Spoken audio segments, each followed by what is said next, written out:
بسم اللہ الرحمن الرحیم اللہم صلی علی سیدنا محمد وعلی آل سیدنا محمد۔ السلام علیکم ورحمۃ اللہ وبرکاتہ۔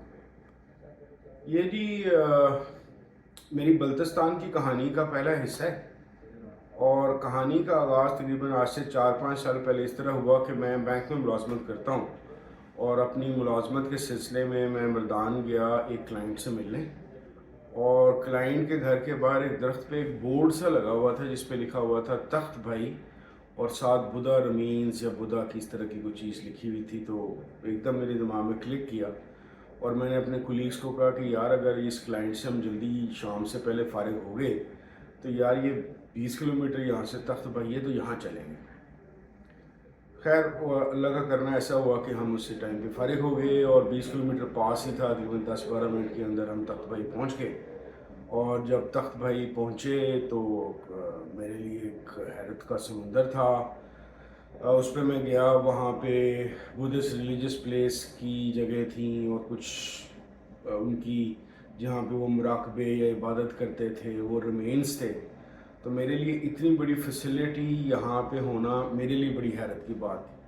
آن دا وے بیک، واپسی پہ جب سیڑھیاں میں نیچے اتر رہا تھا تو وہاں پہ ورلڈ ہیریٹیج والوں نے بورڈز لگائے ہوئے تھے مختلف اور جگہوں کے جہاں پہ بدھسٹ ریمینز یا بدھسٹ سے ریلیٹڈ، ریلیجن سے ریلیٹڈ چیزیں تھیں۔ تو میں نے وہاں پہ گنے تو پتہ چلا تقریباً کے پی کے اندر، خیبر پختونخوا کے اندر تقریباً 56 جگہیں ایسی ہیں جہاں پہ بدھسٹ ریمینز یا بدھسٹ ریلیجن سے ریلیٹڈ فیسلٹیز یا عبادت گاہیں یا مراقبہ گاہیں موجود ہیں۔ تو وہاں پہ کھڑے کھڑے میں نے سوچا کہ یار یہ تو ایک بڑی نئی چیز مجھے پتہ چلی ہے کہ ہمارا جو کے پی ہے یہ تو بدھسٹ لینڈ لگ رہی ہے، تو اس پہ کام ہونا چاہیے اور پتہ چلنا چاہیے کہ آج سے سینکڑوں ہزاروں سال پہلے ہمارا جو خیبر پختونخوا تھا یہ کیسا تھا، اور یہاں پہ اتنا زیادہ یہ بدھسٹ کا جو ریلیجن ہے یا ازم ہے وہ کیسے اتنا زیادہ پھیلا۔ بات آئی گئی ہوگی، مجھے انفارچونیٹلی بہت سال 17-18 سال ہائٹ فوبیا رہا ہے، تو میں پہاڑوں پہ اور مختلف جگہ پہ سفر نہیں کر سکتا تھا۔ تو خدا کا کرنا ایسا ہوا کہ لاسٹ ایئر 2023 کے اندر سے پہلے میں نے ایک ڈاکٹر صاحب سے ڈھونڈ کے، ڈاکٹر چشتی سے، اللہ تعالیٰ کی مہربانی سے میرے ہائٹ فوبیا کا علاج ہو گیا، and now I was free to travel in mountains and in other areas. تو لاسٹ ایئر جب مجھے بینک سے چھٹیاں ہوئیں تو میں نے اپنے بیٹے کے ساتھ ہم نے سوچا کہ یار ایک مختلف جو جگہ میں نے پڑھی تھی یہاں بدھسٹ سارے ریمینز اور چیزیں ہیں، اس میں سے ایک جگہ مجھے پتہ چلی کہ جناب سوات کا علاقہ ہے۔ تو میں نے کہا چلو سنا ہے بڑا خوبصورت بھی ہے، was never been to Swat before نا۔ تو میں ادھر گیا، سوات گیا، وہاں پہ معلم جبہ ہم ایک رات رہے، پھر ہم ایک رات جو تھا کلام میں رہے۔ بہت خوبصورت جگہ تھی، بڑے زبردست سینریز تھیں، اور لیکن انفارچونیٹلی پتہ یہ چلا کہ بہت سارے راکس کے اوپر جو بدھسٹ آرٹ تھا یا بدھا کی تصاویر تھیں، وہ جو وہاں پہ سوات میں کسی زمانے میں کوئی آپریشن یا مسائل شروع ہوئے تھے، تو اس میں جو لوگ اندر گھسے ہوئے تھے انہوں نے بدھا کی جو اکثر تصویریں تھیں ان کو گولیاں مار کے یا پتھروں سے خراب کر دیا ہوا تھا۔ خیر اس سے میرا ایک شوق اور بڑا، میں نے تھوڑا سا بدھسٹ کا متعلق زیادہ پڑھنا شروع کیا۔ اس کی بیک گراؤنڈ اس طرح سے کہ میرا اپنا بیسک مضمون فلسفہ ہے، تاریخ یا آرکیالوجی یا یہ نہیں ہے، لیکن مجھے بچپن سے شوق ہے کیونکہ اس کا ٹریگر ہوا تھا ڈاکٹر دانی، ایک آرکیالوجسٹ تھے بہت بڑے، ان کا میں نے بچپن میں ایک ٹی وی پروگرام دیکھا تھا، وہ ٹریگر ہوا۔ پھر سول سروس کے ایگزام میں نے انڈو پاک اور اسلامک ہسٹری پڑھی تھی، اس کی وجہ سے میرا ایک بیسک بیک گراؤنڈ تھا، نالج تھا تاریخ کا۔ لیکن سب سے زیادہ اس کو پالش کیا ایم فل میں میرے سپروائزر تھے ڈاکٹر شفیق، جو پروفیسر ہیں ہسٹری اینڈ سویلائزیشن کے بہادر ذکریہ یونیورسٹی ملتان کے۔